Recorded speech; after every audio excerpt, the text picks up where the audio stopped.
and I think anybody that's been blessed, and this gets to the heart of, I guess, the debate we're going to have here tonight. And I want to set this up.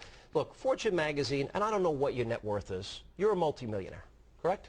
I would say that, I wouldn't say that. I would say that, I mean, if you count what the value of I got a house in Michigan, I got an apartment here in New York. So, you're a multi-millionaire. So those are worth a lot of money. Okay, yeah, you're a multi-millionaire. You travel around. I know for a fact you have chartered Gulfstream 5s, the most expensive private jet in the sky. No, I have never chartered a jet. You've never chartered a jet in your life? I've never paid a dime for a jet. You've never been in a private jet?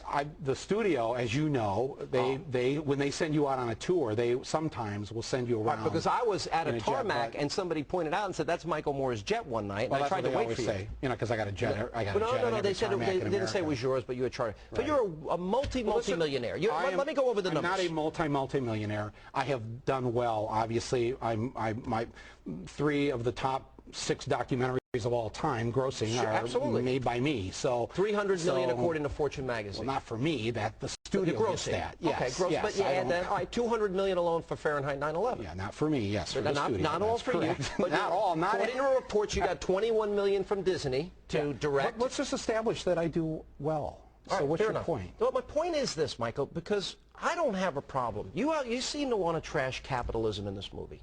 It's total trashing of it, and you do bring up religious quotes, and you do go to religious figures in the movie. See, I did go to see it, and you show video in the movie, et cetera, about families that I have compassion for in this movie. Here's my point: if you really believe this, and you yourself own millions of dollars worth of property, and you make millions of dollars, if you cashed out, you'd be worth millions.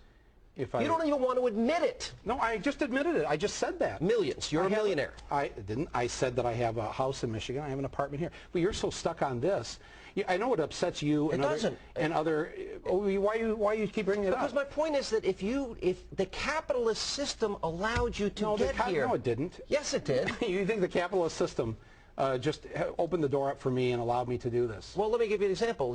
If you went to Cuba, and we'll get into this in a minute. Yeah. Do you think Fidel Castro would allow you to produce a movie and make millions of dollars trashing his system? Well, I don't know. That's a good question. You'd be killed. Oh, I don't think so. Oh, come on. You're still following that line? It's not a line. I had a friend of mine whose family was killed by Castro when he came to power. When he came, so what are we now, 40 years ago? Okay, 40 years ago. He's still a murderer. Yeah. What about the murder that's been done in our name in the last decade? You're getting diverted here. No, what do you mean diverted? That's what you don't want to talk about. That's the real issue, isn't it? Not What's really. been done in our name, in our Christian name, to Iraq, in Afghanistan, Michael, these other places. Did you read the 9/11 Commission report? Well, of course I did. Okay. I made a movie called Fahrenheit 9/11. It says in the report, they were at war with us. We weren't at the terrorists that attacked the World Trade Center. The terrorists are criminal thugs. They're not a nation. They're not criminals. They're warriors. They're at war with us, the 9/11 Commission report. They're not warriors. You've seen the footage of them climbing on the monkey bars, and you're making them out to be such a big thing, like they're equal to us. Are you kidding me? Only a wuss would be afraid of that. Oh, so these are criminals who committed a mass murder of 3,000 people, and they should have been brought to justice by now. Why haven't they, Sean? Well, first, because it's not as simple as you just sitting here in the studio and saying, well, why weren't they brought to justice? I want them brought to justice. Why have we taken now 8+ years to... I took the 9/11 Commission report at its word. And when it said they were at war with us, that's a war. When they're dedicated, wait a minute, if they ever get the bomb, if they ever, Michael, listen, Pol Pot, the killing fields, Soviet gulags and Soviet Russia, 30 million people. I wrote a whole book, Deliver Us from Evil. I don't know if you've ever read it. Nazi Germany. Right. You can have human atrocity and mass murder in our lifetime. Absolutely. There's been horrible, horrible things that have happened.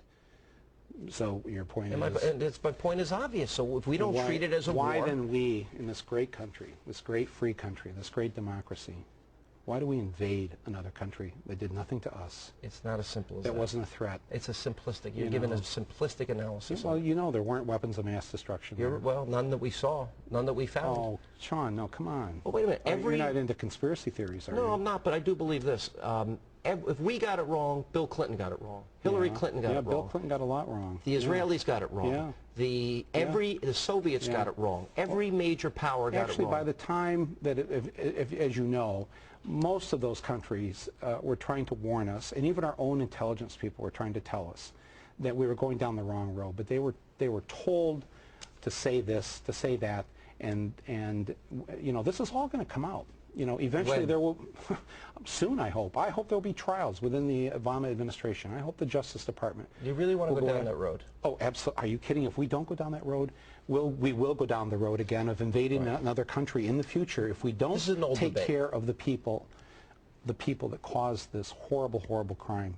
I think we've got to defeat them. That's the difference between you and me, is defeat the people that plot. The people that plot. Yeah. For example, the Khobar Towers, the first Trade Center bombings, the embassy bombings in Kenya and Tanzania. Yeah, the first Trade Center bombing. The USS Cole. We didn't treat them like they were some nation that we had to go send an army after. We just caught the bastards. That's my point. And we put them in prison. It emboldened them, though, so they felt like they were strong enough to come back. They did hijack all those airplanes. How many of them are there, by the way? You know, we don't know. What do you think? But you know what? I don't know. It's a very interesting question. We're the United States of America, man. Well, but would you have? Come on. You want to gut our military? You're afraid of a few hundred guys on monkey bars? No, millions. Millions that buy into Islamic fanaticism. Millions who are going to attack us. Millions. I believe there's millions of people that believe there's virgins in heaven if they commit a suicide bombing. Yeah. Well, listen, all religions have their fanatics. Wouldn't you agree with that? No, some, not all, but most. Including ours.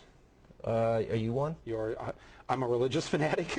Yes, I am actually. I believe that when Jesus said that you're to love your neighbor, and you're to do as yourself, you're to love your enemy. Do you love your enemy? I don't hate you, by the way. Do you love your enemy, though? Yes, I do. You do? I do. So you love Al-Qaeda, then? No, I don't love them. I love them in the sense that I want to destroy them. I don't think that's the love Jesus was talking about. I want them to see. They want to see Jesus. They want to go. They want to go see Allah. I'm all in favor of giving them a first-class ticket if they don't respect human life and dignity. How do you think Jesus would handle this? You know, it's an interesting question. You know, Jesus would have the ability to change people's hearts. I don't have his powers.